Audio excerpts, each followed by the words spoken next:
प्रिय विद्यार्थियों, आज हम 10वीं कक्षा का संस्कृत विषय का 10वां पाठ पढ़ेंगे। पाठ का नाम है सुभाषित रत्नानी। पाठ श्लोकों वाला है। सुभाषित का मतलब होता है सुंदर, अच्छे, अमृत वचन, सुंदर सूक्तियाँ।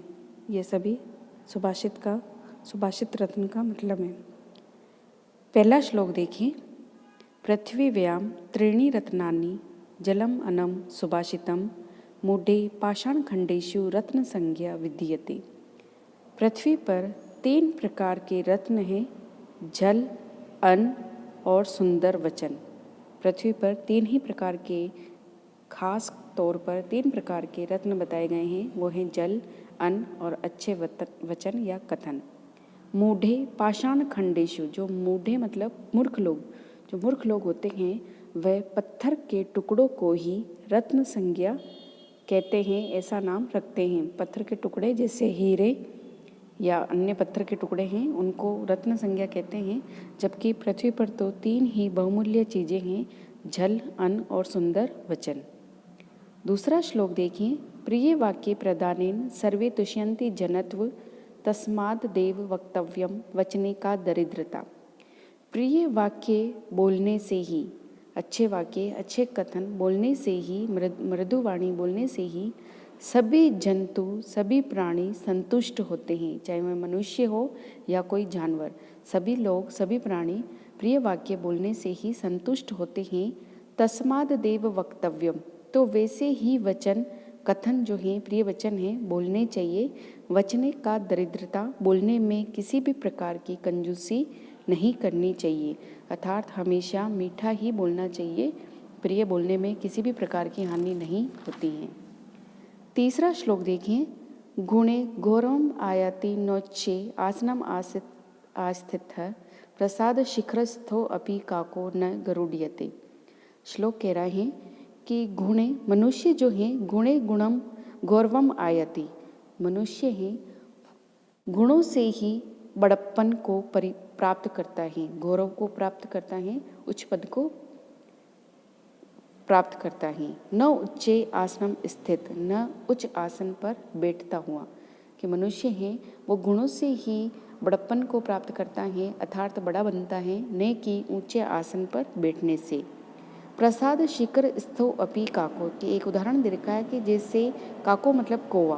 प्रसाद शिखर का अर्थ होगा कि किसी मकान या महल की चोटी पर बैठा हुआ कौवा गरुड़ नहीं बन सकता, उसमें गरुड़ जैसे गुण नहीं आ सकते। तो मनुष्य अपने सद्गुणों से ही गौरव को प्राप्त करता है, अच्छे गुणों से ही उच्च आसन पर बैठकर वह उन्नति प्राप्त नहीं कर सकता। जिस प्रकार एक उदाहरण दिया गया है कि जैसे महल पर बैठा हुआ कौवा कभी भी गरुड़ नहीं बन सकता। चौथा श्लोक देखिए। पात्रा अपात्र विवाको अस्ति धेनुपनघयो इव तृणात् संजायते क्षीरम क्षीरात् संजायते विषम। पात्र और अपात्र के योग्य हैं या अयोग्य हैं, ये जो पात्र और कुपात्र हैं के भेद को समझना, विवेक मतलब विवेक, ज्ञान प्राप्त करना या विवेक अपनी बुद्धि से समझना, ये जो है वो धेनु मतलब गाय और पनघयो का अर्थ होगा सांप, सांप के भेद को समझने के इव मतलब समान है, कि ये योग्य हैं, ये सुपात्र हैं या कुपात्र हैं, इस भेद को समझना गाय और सांप के भेद को समझने के समान है। तृणात् संजायते क्षीरम, क्योंकि जो गाय हैं वो तिनकों को, तृणात् का अर्थ होगा तिनके या घास, कि गाय घास को खाकर क्षीरम मतलब दूध को उत्पन्न करती हैं। और क्षीरम संजायते विषम, और जो सांप हैं वो दूध को पीकर वह विष को उत्पन्न करता है। तो दूध से जहर उत्पन्न होता है। इससे स्पष्ट होता है कि गाय के सुपात्र और सांप के कुपात्र होने के कारण ही ऐसा होता है कि जो अच्छा व्यक्ति है वो अच्छी ही चीज़ें करेगा, और जो कपटी हैं, जो कुपात्र हैं, वह अपने स्वभाव के कारण कपट भी करेगा। 5वां श्लोक देखिए। यथा खनित्रेण नरो वार्धि गच्छति तथा गुरुगतां विद्यां शुश्रुत पुरुषम अधिगच्छति। कि यथा मतलब जैसे, कि जिस प्रकार या जैसे। खनन का अर्थ होगा कि जिस प्रकार मनुष्य खोदने के साधन, खनन का अर्थ होगा खोदने के साधन, खनन का अर्थ होगा साधनों के साथ, जैसे पावड़ा या कुदाली से खोदता हुआ। नरोवार्धित गच्छति का अर्थ होगा कि मनुष्य जो है वो प्राप्त करता है, कि जैसे मनुष्य खोदने के साधन कुदाल आदि से खोदता हुआ। वार्य का अर्थ होगा, वारी मतलब जल, जल को प्राप्त करता है। अगर वो भूमि को खोदता है पावड़े से या किसी खोदने वाले साधन से, तो मनुष्य मिट्टी से खोद कर पानी भी निकाल सकता है। तथा गुरु गताम विद्याम शुश्रूषु अधिगच्छति, उसी प्रकार गुरु में विद्यमान विद्या को। शुश्रूषु का अर्थ होगा सुनने और जानने का इच्छुक व्यक्ति, जो जिज्ञासु हैं, जो सेवा परायण है, जो अपने गुरु की सेवा करता है, वह मनुष्य गुरु में विद्यमान विद्या को अधिगच्छति मतलब प्राप्त कर लेता है।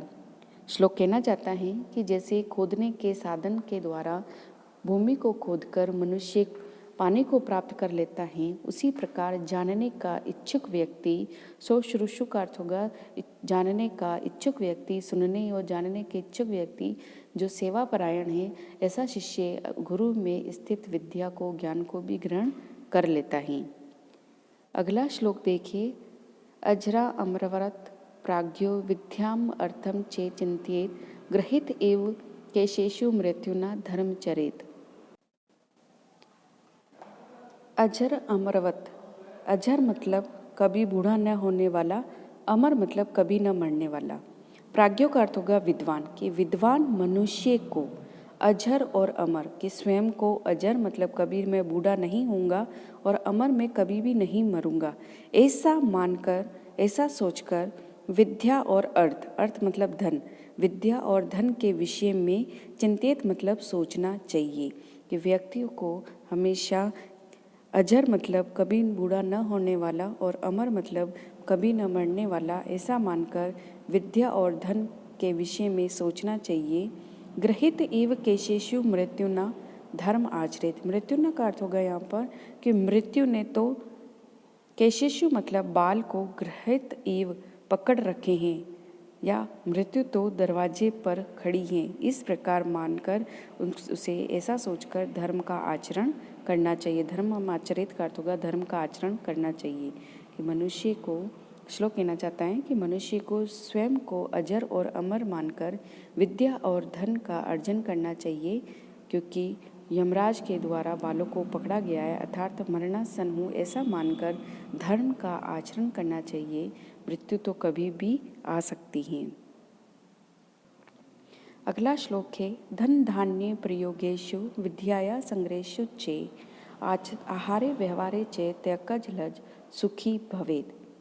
कि धन धान्य के प्रयोग में,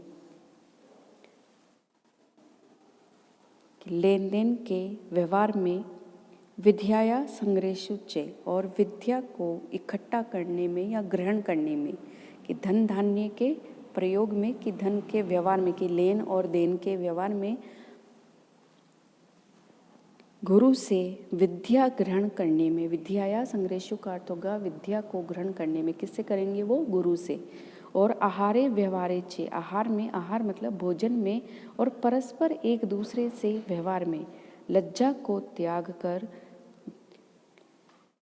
सुखी भवेद, सुखी, लज्जा को त्यागने वाला व्यक्ति सुखी होता है। अर्थात हमें अब धन धान्य के प्रयोग में, लेन देन आदि व्यवहार में, विद्या को इकट्ठा करने में, गुरु से विद्या प्राप्त करने में, अपने भोजन में और एक दूसरे से व्यवहार करने में जो लज्जा का त्याग करता है, लज्जा मतलब शर्म, शर्म का जो त्याग करता है, वे व्यक्ति सदा सुखी होता है। अगला श्लोक देखिए। विवाह विवाद विद्या विवादाय धनम मदाय शक्तिम परेशान परिपीडनाय खलस्य साधुर विपरीतम एतत् ज्ञानाय दानाय चे रक्षणाय। यहाँ अच्छे व्यक्ति की, दुर्जन व्यक्ति की, दोनों की विशेषता बताई गई है कि एक अच्छा व्यक्ति और एक बुरा व्यक्ति अपनी विद्या का, अपने धन का और अपनी शक्ति का प्रयोग किस में करता है। श्लोक देखिए कि सबसे पहले खलस्य मतलब दुर्जन व्यक्ति, बुरा व्यक्ति, अपनी विद्या का प्रयोग विवादाय मतलब विवाद करने में, झगड़ा करने में, अपने धन का प्रयोग मदाय का अर्थ होगा घमंड करने में, और अपनी शक्ति का प्रयोग दूसरों को पीड़ित करने में करता है, दूसरों को कष्ट पहुंचाने में, पीड़ा पहुंचाने में करता है। जो दुर्जन की जो विद्या है वो दूसरों के साथ विवाद करने के लिए होती है। उसका जो धन होता है वो घमंड के लिए होता है, मदाय का अर्थ होगा या घमंड के लिए, गर्व के लिए होता है। और वो अपनी शक्ति और बल का जो प्रयोग होता है वो दूसरों को पीड़ा पहुंचाने के लिए करता है। परंतु साधो विपरीतम एतत्, साधु का अर्थ होगा सज्जन व्यक्ति, इसके विपरीत होता है। सज्जन व्यक्ति अपनी विद्या का प्रयोग ज्ञानाय मतलब ज्ञान के लिए, दूसरों को ज्ञान देने के लिए करता है। अपने धन का प्रयोग वो दान के लिए करता है, दूसरों को दान देने में करता है। और अपनी शक्ति का प्रयोग वो दूसरों की रक्षा करने में करता है। इस प्रकार दुर्जन गुणों का भी दुरुपयोग करते हुए और सज्जन सदुपयोग के लिए ही गुणों को धारण करते हैं।